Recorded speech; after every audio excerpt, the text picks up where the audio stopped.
श्री राधे। कार्तिक मास 16वां अध्याय। जय श्री हाथी घोड़ा पाल की जय, कन्हैया लाल की, लड्डू गोपाल की जय। जय श्री राधा रानी सरकार की जय। नारद जी कहते हैं कि अब मैं दीपदान तथा भगवान के मंदिर के मर्जन अर्थात झाड़ू का वही महत्व कहता हूँ जो ब्रह्मा जी ने मुझे बताया था। पहले चंद्र वंश में जयध्वज नाम का एक प्रभु भक्त राजा था। राजा स्वयं मंदिर में जाकर मार्जन करता था। मार्जन अर्थात झाड़ू पोछा, अच्छे से सफाई करता था तथा दीप जलाता था। एक समय वीतिहोत्र नाम वाला राजपुरोहित स्वयं राजा को यह काम करते हुए देखकर विस्मय से पूछने लगा, हे राजा, भगवान को प्रसन्न करने के लिए और भी अनेक भक्ति के कार्य हैं, परंतु आपकी श्रद्धा मंदिर में मार्जन तथा दीप जलाने में इतनी अधिक क्यों है? कृपा करके इसका कारण कहिए। तब राजा हाथ जोड़कर बड़े नम्र भाव से कहने लगे कि महाराज, इस संबंध में मेरे पूर्व जन्म का एक अत्यंत विस्मयकारी इतिहास है जो भगवत कृपा से ही मुझे इस जन्म में स्मरण है। सतगुरु सतयुग में स्वरोचित मनु के अंतर में वेद तथा वेदांगों का जानने वाला एक ब्राह्मण था जो महान विद्वान होते हुए खोटे कर्म करता था। इन खोटे कर्मों के कारण उसके सभी बंधु बांधवों ने उसका परित्याग कर दिया था। एक दिन वह भूख और प्यास से अति दुखित हो उठा। फिरता नर्मदा नदी के तट पर जा पहुंचा और वहीं पर उसने अपने प्राण त्याग दिए।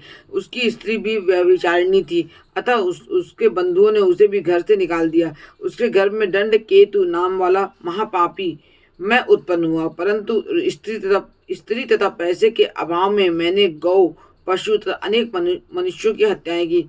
एक रात्रि को किसी दूसरे की स्त्री से भोग करने की इच्छा से एक सूने मंदिर में गया। वहां जाकर कपड़े से स्थान साफ किया, फिर दीपक जलाया। इतने में उस शून्य मंदिर में दीपक जलता हुआ देख गांव के रक्षक वहां आ गए।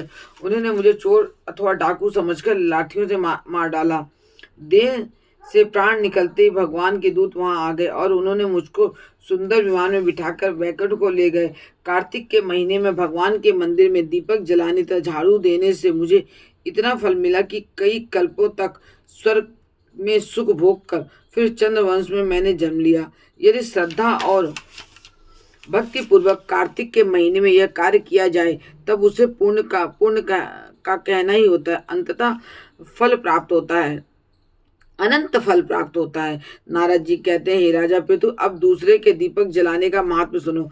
मनु के वंश में रैवत नामक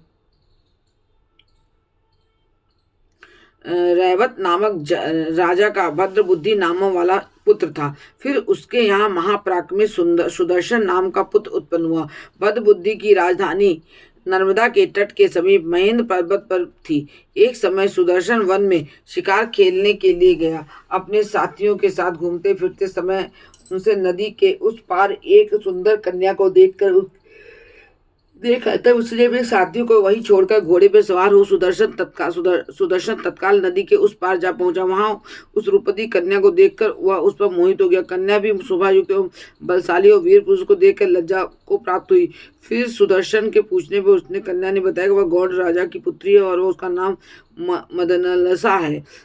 आप अपनी सखियों के साथ क्रीड़ा करने के लिए यहाँ आई है।